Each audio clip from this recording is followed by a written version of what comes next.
أعوذ بالله من الشيطان الرجيم بسم الله الرحمن الرحيم وَلَقَدْ جَعَلْنَا فِي السَّمَاءِ بُرُوجًا وَزَيَّنَّاهَا لِلنَّاظِرِينَ صدق اللہ العظیم سبحانك لا علم لنا إلا ما علمتنا إنك أنت العليم الحكيم وَلَقَدْ یقیناً جعلنا ہم نے بنائے فی السماء آسمان میں بروجاً برج وزیناها اور ہم نے اس کو مزین کیا للناظرین دیکھنے والوں کے لیے وحفظناها اور ہم نے اس کی حفاظت کی من کل شیطان الرجیم ہر شیطان مردود سے الا من سوائے اس کے کہ کوئی اس طرح کا سمع چوری چھپے سننے کی کوشش کرے فاتبعوا تو اس کے پیچھے لگ جاتا ہے شہاب مبین ایک روشن شعلہ۔ آیت کے اندر توحید کا بیان ہے۔ توحید کا مطلب یہ ہے کہ اللہ ہے، وہ ایک ہے اور اسی اکیلے نے پوری کائنات کو بنایا، وہی اکیلے پوری کائنات کو چلا رہا ہے اور اس کائنات کے نظام کو چلانے میں کسی کا محتاج نہیں۔ اسی نے آسمانوں کو بنایا، اسی نے فرشتوں کو پیدا کیا، اسی نے انسانوں کو اپنی بندگی کے لیے پیدا کیا۔ یہاں پر اللہ رب العالمین نے فرمایا کہ ہم نے آسمان کے اندر برج بنائے، یہاں پر اس سے مراد ستارے ہیں، اور ہم نے اس کو دیکھنے والوں کے لیے مزین کر دیا ہے اور ہر طرح کے شیطان مردود سے اس کی حفاظت کر دی ہے۔ حدیث میں آتا ہے، آپ صلی اللہ علیہ وسلم نے ارشاد فرمایا کہ جب اللہ رب العالمین آسمان پر کوئی فیصلہ کرتا ہے تو فرشتے اس فیصلے کو سنتے ہیں اور فرشتوں کے پر یا بازو پھڑپھڑاتے ہیں۔ اللہ کے حکم کو سن کر ان کے پر یا بازو ایسے پھڑپھڑاتے ہیں جیسے کہ زنجیر کو چٹان کے اوپر مارا جائے تو جو آواز آتی ہے، پروں کے پھڑپھڑانے کی ایسی آواز آتی ہے۔ اور جس وقت فرشتوں کے دلوں سے اللہ رب العالمین کا یہ خوف دور ہوتا ہے تو ایک دوسرے سے پوچھتے ہیں کہ اللہ نے کیا فرمایا، تو کہتے ہیں اللہ نے جو فرمایا حق فرمایا، اور اللہ تعالیٰ بڑا ہے، برتر ہے۔ پھر اللہ رب العالمین کا یہ فیصلہ اوپر سے نیچے تک یک کے بعد دیگرے سنا دیا جاتا ہے۔ اس موقع پر شیاطین بات کو سننے کی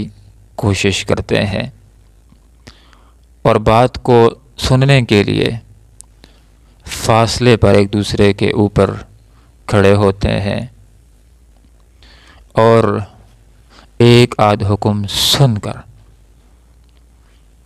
کسی کاہن یا نجومی کے کان کے اندر پھونک دیتے ہیں، پھر وہ اس کے اندر 100 جھوٹ ملا کر کے لوگوں کو بیان کرتا ہے۔ اس طرح یہ نجومی اور یہ کاہن لوگوں کے اوپر اپنا غیب دان ہونا بھی ظاہر کرتے ہیں۔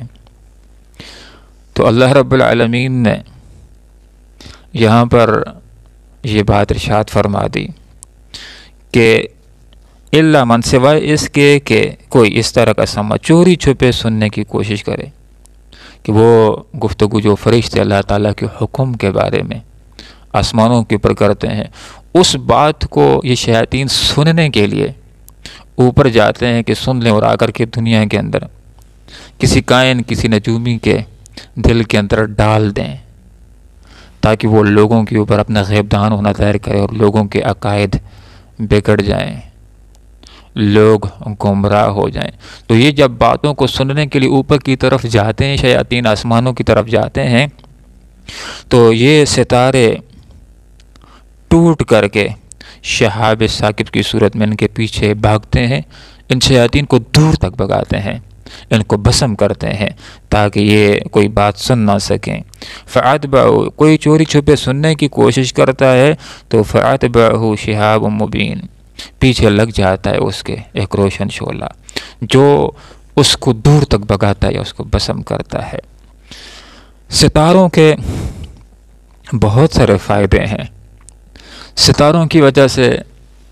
تو لوگوں نے پورا علم نجوم بھی کھڑا کر دیا ہے۔ قرآن کے اندر جو ستاروں کے فوائد ذکر ہیں، اس میں سے ایک فائدہ یہ ہے کہ ستارے آسمانوں کی خوبصورتی کا ذریعہ ہیں۔ جب رات ہوتی ہے اور انسان اوپر کی طرف دیکھے تو آسمان کا منظر بڑا ہی پیارا اور بھلا معلوم ہوتا ہے۔ وَزَيَّنَّا، ہم نے اس کو مزین کر دیا لِلنَّاظِرِينَ، دیکھنے والوں کے لیے۔ اور ستاروں کا ایک فائدہ یہ بھی ہے کہ لوگ ان ستاروں کے ذریعے سے راستوں کو معلوم کرتے ہیں، اور ستاروں کا ایک فائدہ یہ بھی ہے کہ یہ حفاظت کا ذریعہ ہے، اور کوئی شیطان اگر اوپر کی طرف آتا ہے بات کو سننے کے لیے، چوری کرنے کے لیے، تو یہ ستارے ٹوٹ کر اس کے پیچھے بھاگتے ہیں، اس کو بھسم کرتے ہیں، دور تک اس کو بھگاتے ہیں۔ اور ستاروں کا ایک فائدہ یہ بھی ہے کہ جب رات ہوتی ہے، ستارے آسمان کے اوپر ٹمٹماتے ہوئے نظر آتے ہیں تو معلوم ہو جاتا ہے کہ آج مطلع صاف ہے، بارش کا کوئی امکان نہیں۔ ستاروں کا فائدہ یہ بھی ہے کہ جب رات ہوتی ہے اور آسمان کی طرف انسان دیکھے اور کوئی ستارہ نظر نہ آئے تو انسان کو معلوم ہو جاتا ہے کہ آج مطلع ابر آلود ہے، بارش کا امکان ہے، اور انسان اپنی ضروری اشیاء کو سنبھال لیتا ہے۔ تو اللہ رب العالمین سے دعا کرتے ہیں کہ اللہ تعالیٰ توحید کے مضمون کو سیکھنے کی، سمجھنے کی توفیق عطا فرمائے، اور ہر طرح کے شرک اور گمراہی سے بچنے کی توفیق عطا فرمائے۔ آمین وآخر دعوانا ان الحمدللہ رب العالمین۔ وَلَقَدْ یقیناً جعلنا، ہم نے بنائے فی السماء، آسمان میں، بروجاً برج، وَزَيَّنَّاهَا، اور ہم نے اس کو مزین کیا، للناظرین، دیکھنے والوں کے لیے، وَحَفِظْنَاهَا، اور ہم نے اس کی حفاظت کی، مِنْ كُلِّ شَيْطَانٍ رَجِيمٍ، ہر طرح کے شیطان مردود سے، إِلَّا مَنْ، سوائے اس کے کہ کوئی اس طرح کا سمع چوری چھپے سننے کی کوشش کرے، فَأَتْبَعُهُ، تو اس کے پیچھے لگ جاتا ہے، شِهَابٌ مُبِينٌ، ایک روشن شعلہ۔